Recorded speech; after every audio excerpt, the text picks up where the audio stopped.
இத்தகைய ஒரு சூழலில் என்னுடைய சேனலில் பணியாற்றிக் கொண்டிருக்கக்கூடிய கேமராமேன் திரு ஜெயபிரகாஷ் மற்றும் விஷுவல் எடிட்டர் திரு சத்தியமூர்த்தி ஆகியோர் நேற்று இரவு 11:30 மணிக்கு அவர்கள் வீட்டுக்கு KK நகர் காவல் நிலையம் மற்றும் V5 திருமங்கலம் காவல் நிலையத்திலிருந்து வந்த காவல்துறையினர் அவர்கள் இருவரையும் அவர்களது 2 இருசக்கர வாகனத்தோடு காவல் நிலையம் அழைத்து சென்றனர். V5 திருமங்கலம் போலீஸ் ஸ்டேஷனுக்கு ஜெயபிரகாஷ் அழைச்சிட்டு போயிருக்காங்க. KK நகருக்கு திரு சத்தியமூர்த்தி அவர்களை அழைத்து செல்கின்றனர். என்ன அஃபென்ஸ் என்று கேட்டபோது 2023இல் திரு ஜெயபிரகாஷ் அவர்கள் ஹெல்மெட் இல்லாமல் வண்டி ஓட்டினார் என்று V5 திருமங்கலம் காவல் நிலையத்தில் சொல்கின்றனர்.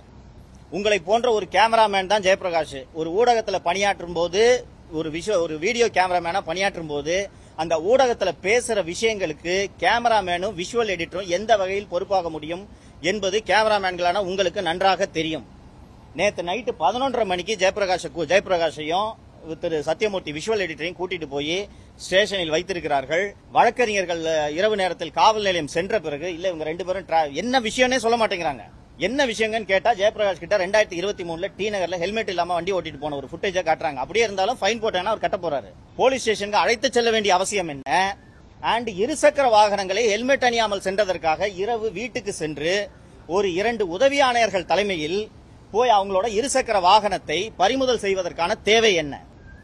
நான் இந்த கழிவுநீர் சுத்திகரிப்பு தொழிலாளர்களுக்கு கழிவுநீர் வழங்கிய விவகாரத்தில் மிகப்பெரிய ஊழல் நடந்திருக்கிறது, அதில் சிபிஐ விசாரணை வேண்டும் என்று சென்னை உயர்நீதிமன்றத்தை நான் அணுகிய அந்த வழக்கு இன்று மதியம் 2:15 மணிக்கு விசாரணைக்கு வர இருக்கிறது. இத்தகைய சூழ்நிலையில் என்னோட அலுவலகத்தில் பணியாற்றி இருக்கக்கூடிய ஜெயபிரகாஷ் மற்றும் சத்தியமூர்த்தி விஷுவல் எடிட்டர் சத்தியமூர்த்தி ஆகியோரோட வீட்டுக்கு சென்று அவர்களது குடும்பத்தினரை அச்சுறுத்தி அந்த இருசக்கர வாகனத்தை பறிமுதல் செய்துட்டு இப்ப 2 பேரும் போலீஸ் ஸ்டேஷன் நின்னுட்டு இருக்காங்க. பைக் கொடுங்கன்னு கேட்டு சரி போனாங்க. நீங்க அவங்களே இந்த டிராபிக் அஃபென்ஸ் சொல்லிட்டாங்க, ஃபைனை கட்டிட்டு அவங்க வண்டி எடுத்துட்டு வரலாம். ஆனால் ஐயா வரணும், வெயிட் பண்ணுங்கன்னு இப்போது இந்த தருணத்தில் ஜெயபிரகாஷும் திரு சத்தியமூர்த்தி அவர்களும் திருமங்கலம் காவல் நிலையத்திலும் KK நகர் காவல் நிலையத்திலும் இந்த தருணத்தில் காத்துக் கொண்டிருக்கிறார்கள். இது போல நான் தொடர்ந்து ஊடக பணி செய்து கொண்டிருக்கிறேன் என்பது உங்கள் அத்தனை பேருக்கும் நன்றாக தெரியும்.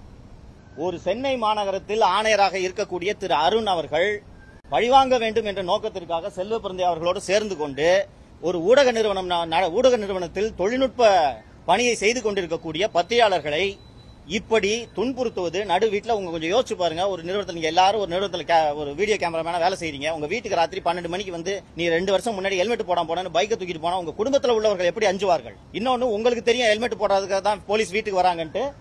பக்கத்து வீட்டில் இருக்கவங்க உங்களை என்ன நினைப்பார்கள்? உங்கள் வீட்டில் இருப்பவர்கள் உங்களை தொடர்ந்து அந்த நிறுவனத்தில் பணியாற்ற அனுமதிப்பார்களா?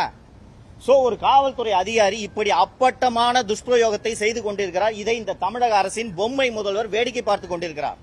இதற்கு ஒரு முற்றுப்புள்ளி வைக்க வேண்டும் என்பதற்காகத்தான் தமிழ்நாடு கவர்மெண்ட் 2019ல எஸ்டாப்ளிஷ் பண்ண போலீஸ் கம்ப்ளைண்ட்ஸ் அத்தாரிட்டின்னு ஒன்னு எஸ்டாப்ளிஷ் பண்ணிருக்காங்க.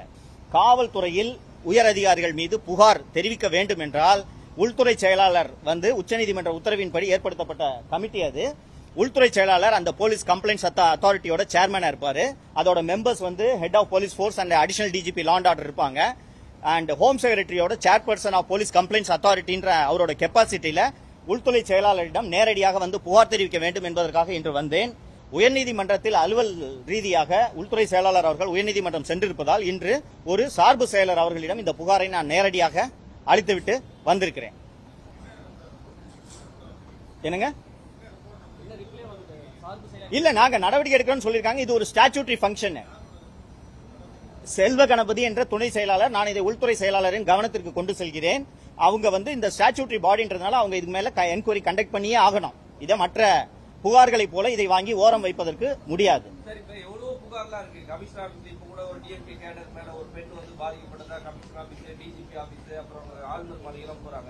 அவங்க மேல இந்த நடவடிக்கை இல்ல, நிறைய திருட்டு சம்பவங்கள் சட்டப்பூர்வ சீர்கேடு இருக்கிறதா எல்லாரும் குற்றம் சாட்டுறாங்க.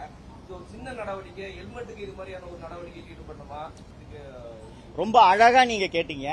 2017இல் போடப்பட்ட டாஸ்மாக் வழக்குக்கு இப்போது ஏன் அமலாக்கத்துறை விசாரிக்கிறது என்று தமிழக அரசு உயர்நீதிமன்றத்தை அணுகுகிறது, உச்சநீதிமன்றத்தை அணுகுகிறது.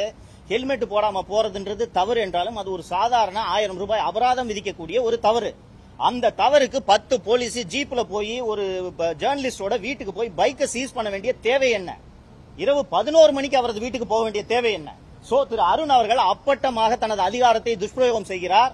அவர் துஷ்பிரயோகம் செய்வதை தொடர்ந்து துஷ்பிரயோகம் செய்வதை தமிழக அரசின் பொம்மை முதல்வர் வேடிக்கை பார்த்துக் கொண்டிருக்கிறார். சரிங்களா? வேற கொஸ்டின்ஸ்? நிச்சயமாக நான் போலீஸ் கம்ப்ளைண்ட் அத்தாரிட்டின்ற முறையில் இது ஒரு ஸ்டாச்சுட்டரி ஃபங்க்ஷன் முறையில் ஹோம் செக்ரட்டரி நான் இந்த கம்ப்ளைண்ட்டை பிரசன்ட் பண்ணியிருக்கேன். ஒரு மீடியா மீது தொடர் தாக்குதல் நடந்து கொண்டிருக்கிறது. நான் என்னென்ன நெருக்கடிகளை சந்தித்தேன் என்பதெல்லாம் உங்க பத்திரிகையாளர் நண்பர்கள் உங்களுக்கு அத்தனை பேருக்கும் நன்றாக தெரியும். இதையெல்லாம் மீறி இந்த ஊடக நிறுவனத்தை தொடர்ந்து நடத்தும் போது என்னிடம் யாரும் பணி செய்ய வரக்கூடாது என்பதற்காக அந்த ஒரு ஜெயபிரகாஷா இருக்கட்டும், திரு சத்தியமூர்த்தி அவர்களாகட்டும், சம்பளத்துக்கு வேலை செய்யறதை தவிர அவங்களுக்கு நான் செய்யற ஜேர்னலிசத்துல அவர்களுக்கு என்ன பொறுப்பு இருக்குன்னு நீங்க நினைக்கிறீங்க? இன்னைக்கு மார்க்கெட்ல ஜாப் வேலை கிடைக்கிறது ரொம்ப கஷ்டமா இருக்கு. அதனால இந்த கேமராமேன் என்ற முறையில் இன்னொன்னு அவர்களுக்கு இருக்கக்கூடிய சிக்கலை நீங்கள் புரிந்து கொள்ளுங்கள். நான் 5 மாதங்கள் கைதாகி சிறையில் இருந்த போது இந்த விஷுவல் எடிட்டர்ஸும் சரி, கேமராமேனும் சரி, வெளியில இருக்க மற்ற சேனல்களுக்கு வேலைக்காக போய் கேட்கும்போது சவுக்கு மீடியாவில் வேலை செஞ்சிருக்கேன். அவர்கள் ஒருவருக்கும் வேலை கிடைக்கவில்லை. நான் 5 மாதங்கள் கழித்து மீண்டும் இந்த சேனலை தொடங்கி அவங்களுக்கு வேலை கொடுக்க வேண்டும் என்பதற்காக அவங்களை வேலையில வச்சிருந்தேன். அவங்க வீட்டுக்கு ராத்திரி 10-11 மணிக்கு போய் பைக் சீஸ் பண்ணா என்ன கொலை குத்தம் பண்ணிட்டாங்களா? ராணிப்பேட்டையிலே ஒரு பெண் பாலியல் துன்புறுத்தல் சொல்லிட்டு போய் மாவட்ட எஸ்பி கிட்ட புகார் அளிக்கிறாங்க, ஹெட் ஆஃப் போலீஸ் போர்ஸ் கிட்ட புகார் அளிக்கிறாங்க. அதில் அந்த ஒரு சீரீஸ் ஆஃப் அஃபென்ஸ் பண்ணின அந்த நபரை, தெய்வச்செயல் என்ற நபரை 1 மாசம் காவல்துறை கைது செய்யாமல் அலைய விட்டு அதற்கு பிறகு சாவகாசமாக அவருக்கு முன்ஜாமீன் கிடைக்கும் வரை இந்த காவல்துறை வேடிக்கை பார்க்கிறது. 24/3/2025 அன்று எனது வீட்டிலே சாக்கடையையும் மனித மலத்தையும் அள்ளி வீசி அந்த குற்றவாளி வாணிஷி என்ற சட்டக்கல்லூரி படிக்கக்கூடிய ஒரு பெண், அந்த பெண்ணை 2 மாசமா கைது பண்ணாம நேற்று உயர்நீதிமன்றத்தில் முன்ஜாமீன் கிடைக்கும் வரை இந்த சிபிசிஐடி காவல்துறை வேடிக்கை பார்க்கிறது. அப்படி இருக்கும்போது ஹெல்மெட் போடலன்றதுக்காக ராத்திரி 11 மணிக்கு இந்த ஜேர்னலிஸ்ட் வீட்டுல போயிட்டு பைக்கை சீஸ் பண்றாங்கன்னா என்ன ஆட்சி நடக்கிறது இந்த தமிழ்நாட்டில்? இதனால் தான் இந்த ஆட்சியை பொம்மை முதல்வரின் கீழ் நடைபெறும் ஆட்சி என்று மீண்டும் மீண்டும் நான் குற்றம் சுமத்தி கொண்டிருக்கிறேன். 2026 தேர்தலில் இந்த பொம்மை முதல்வரை வீட்டுக்கு அனுப்பாமல் தமிழக மக்கள் ஓய மாட்டார்கள் என்பதை இந்த அரசும் இந்த அரசு அதிகாரிகளும் புரிந்து கொள்ள வேண்டும்.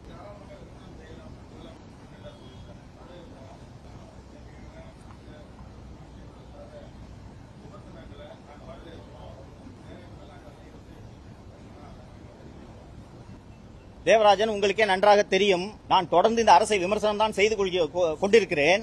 ஆனால் முதல்வர் நீங்கள் தாராளமாக விமர்சனம் செய்யலாம் என்று சொன்ன பிறகும் ஒரு ஜேர்னலிஸ்ட் வீட்டில் ஹெல்மெட் போடல ராத்திரி 11:30 மணிக்கு போய் பைக்கை சீஸ் பண்றாங்கன்னா இந்த ஆட்சியில் என்ன நடக்கிறது, அதிகாரிகள் என்ன செய்து கொண்டிருக்கிறார்கள் என்பது எதுவுமே தெரியாமல் இந்த முதல்வர் ஆட்சி நடத்தி கொண்டிருக்கிறார். உள்துறைக்கு பொறுப்பான அமைச்சராக தமிழக முதல்வர் திரு மு.க. ஸ்டாலின் அவர்கள் இருப்பதால் இந்த ஒவ்வொரு காவல்துறை அதிகாரியும் செய்யும் அத்தனை வேலைகளுக்கும் அவர்தான் பொறுப்பு. அப்போது முதல்வர் நீங்க எங்களை தாராளமா விமர்சனம் பண்ணுங்கன்னு பத்திரிகை எடிட்டர்களையும் அதிபர்களையும் கூப்பிட்டு அவர் சொல்றாரு. அவங்க போலீஸ் ஹெல்மெட் போடலன்னு ராத்திரி 11:30 மணிக்கு வீட்டுக்கு போய் பைக்கை சீஸ் பண்ணிட்டு இருக்காங்கன்னா அவர்கள் மீது நடவடிக்கை எடுக்க கூட துணிச்சலற்ற முறையில், செயலற்ற முறையில் பொம்மை முதல்வராக திரு மு.க. ஸ்டாலின் இருக்கிறார் என்பதைத்தான் நாம் இதிலிருந்து புரிந்து கொள்ள வேண்டும்.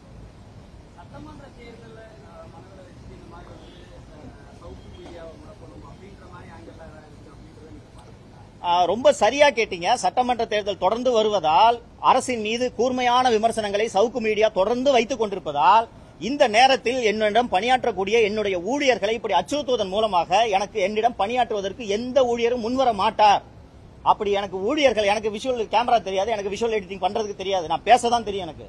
சோ என்கிட்ட வேலை செய்யறதுக்கு யாரும் வரல, கேமராமேன் வரல, விஷுவல் எடிட்டர் வரல அப்படின்னு சொன்னீங்கன்னா அப்புறம் நீங்க எப்படி சேனல் நடத்துவ? சோ 2026 தேர்தலுக்கு சவுக்கு மீடியா ஒரு மிகப்பெரிய தலைவலியாக இருக்கும். சோ நான் அவங்க சேனல்ல வேலை செய்யற டெக்னீஷியன்ஸ் பூரா இது மாதிரி ஹாரஸ் பண்ணி ஒருத்தரை வேலைக்கு வர விடாம பண்ணி சேனலை நான் க்ளோஸ் பண்ணிட்டேன் என்று இந்த அரசுக்கு உதவுவதற்காக திரு அருண் அவர்கள் இதை செய்து கொண்டிருக்கிறார். தமிழக முதல்வர் இதை அனுமதித்துக் கொண்டிருக்கிறார். சார், இங்க நடக்கிறது எல்லாமே நன்றாக தெரியும். நான் வெளிப்படையாகவே இந்த குற்றச்சாட்டை சுமத்துகிறேன். பத்திரிகையாளர் மன்றமே அருண் கட்டுப்பாட்டில் இருக்கிறது. உங்களுக்கு பத்திரிகையாளர் மன்றத்தில் காவல்துறை அதிகாரியை அழைச்சு உணவு விடுதியை திறக்க வைக்க வேண்டிய தேவை என்ன? தமிழகத்தில் மிக மூத்த பத்திரிகையாளர்கள், அற்புதமான பத்திரிகையாளர்கள் இருக்கிறார்கள். அவர்களை அழைத்து திறக்கப்பட வேண்டிய பத்திரிகையாளர் மன்றத்தை காவல்துறை அதிகாரியை அழைத்து அந்த பத்திரிகையாளர் மன்ற நிர்வாகிகள் திறக்கிறார்கள் என்றால் அருண் கட்டுப்பாட்டில் சென்னை பத்திரிகையாளர் மன்றம் செயல்படுகிறது என்பதை புரிந்து கொள்ள வேண்டும். சார், ஆளுங்கட்சியாக இருந்து அதிகார துஷ்பிரயோகம் செய்யும் ஒரு கட்சியின் மீது, ஒரு அரசின் மீது தான் ஒரு பத்திரிகையாளர் தொடர் குற்றச்சாட்டுகளை வைக்க முடியும், வைக்க வேண்டும். அதுதான் ஊடகவியலாளர்களின் கடமை என்று நான் பார்க்கிறேன். எதிர்க்கட்சிகளை அடிப்பது செத்த பாம்பை அடிப்பது, ஊரே அடிக்காத. தினகரன் எடுத்து டெய்லியும் பாத்தீங்கன்னா டெய்லி ஏடிஎம்கே அடிச்சிட்டு இருப்பாங்க, பிஜேபி அடிச்சிட்டு இருப்பாங்க. அதற்கான தேவை என்ன இருக்கிறது என்று கேட்கிறேன். தேங்க்யூ.